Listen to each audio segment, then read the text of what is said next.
जनता party Ravindra Raina जी, रविंद्र रैना जी। पाला दे परती ये पगड़ी पा रहे क्या चक्कर है सर कानून ख्याल लग दिया। अच्छा चलो शुक्रिया। धन्यवाद अध्यक्ष जी। पूर्व विधायक श्रीमान कुलदीप जी और इस जिला में जिला के साथी महासचिव भाई राहुल हंस जी और यहाँ पर बैठे तमाम कार्यकर्ता बंधुओं का आज की इस बैठक में स्वागत है।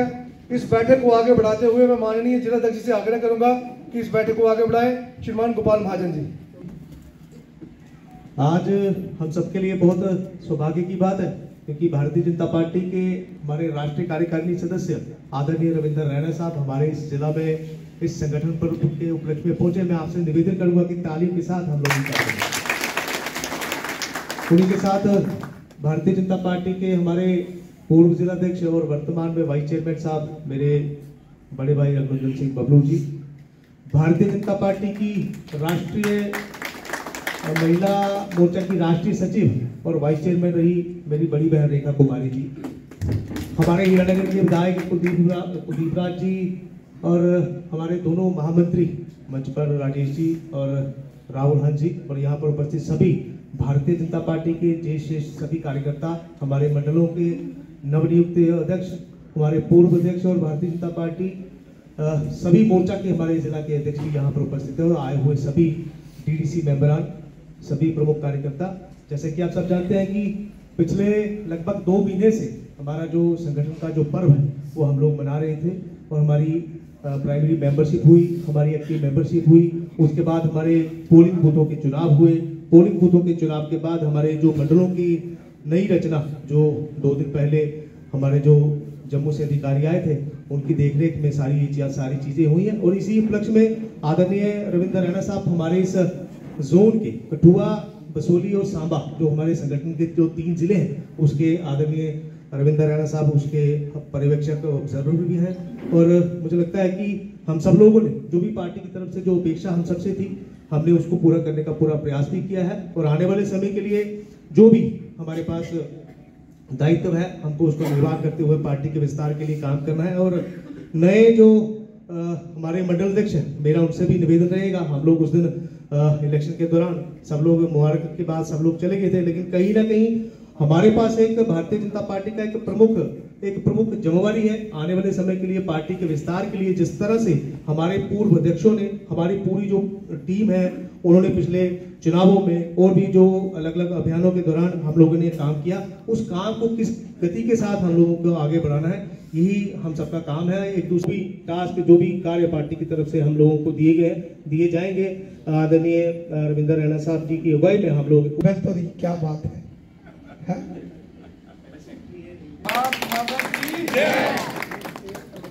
और प्रदीप जी सामने देखो अनुज भारती एक्सपीरियंस बड़ी मुबारक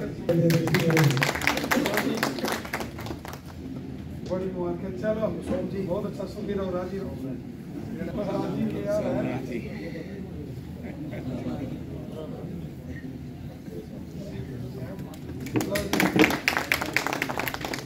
चलो नेक्स्ट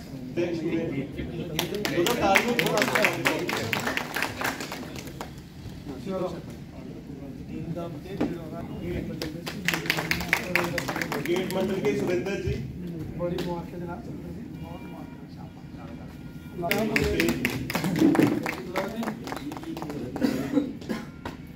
इसी के साथ अब ढींगा क्यों हुई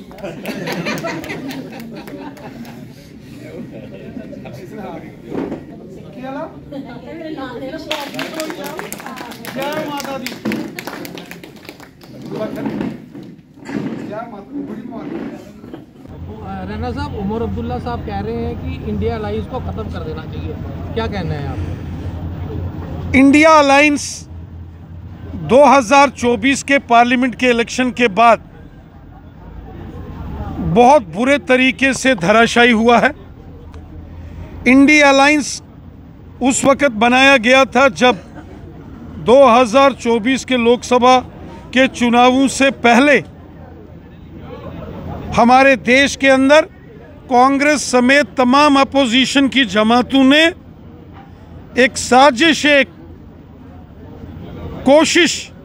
की थी देश में अस्थिरता लाने की, लेकिन 2024 के लोकसभा के चुनावों में शानदार जीत के बाद तीसरी बार मोदी जी का प्रधानमंत्री बनना और लगातार तीसरी बार भारतीय जनता पार्टी की केंद्र में सरकार बनने से ये इंडी अलायंस गठबंधन बुरे तरीके से धराशायी हुआ है। कभी ममता बनर्जी जो बंगाल की मुख्यमंत्री हैं वो सवालिया निशान खड़ा करती हैं इंडी अलायंस के ऊपर, कभी अखिलेश यादव जी, कभी तेजस्वी यादव जी और फिर शरद पवार साहब और कभी शिवसेना भी इस इंडी अलायंस के ऊपर सवालिया निशान खड़े करती है। ये मौका परस्त सियासी जमातों का एक अलायंस बना था 2024 में लोकसभा चुनावों से पहले, और 2024 के पार्लियामेंट के इलेक्शन में धराशायी होने के बाद, परास्त होने के बाद ये इंडी अलायंस अस्त व्यस्त हो गया है। इसलिए श्री उमर अब्दुल्ला उन्होंने ठीक ही कहा है कि अब इंडी अलायंस का कोई वजूद नहीं रहा, इंडी अलायंस का कोई नेता नहीं, कोई विजन नहीं, कोई आपसी सहमति नहीं, तो ये कौन सा अलायंस होता है। इसीलिए ये इंडी अलायंस ये हवाई अलायंस है जो ज़मीन पर नहीं है, धरातल पर नहीं है, हवा में था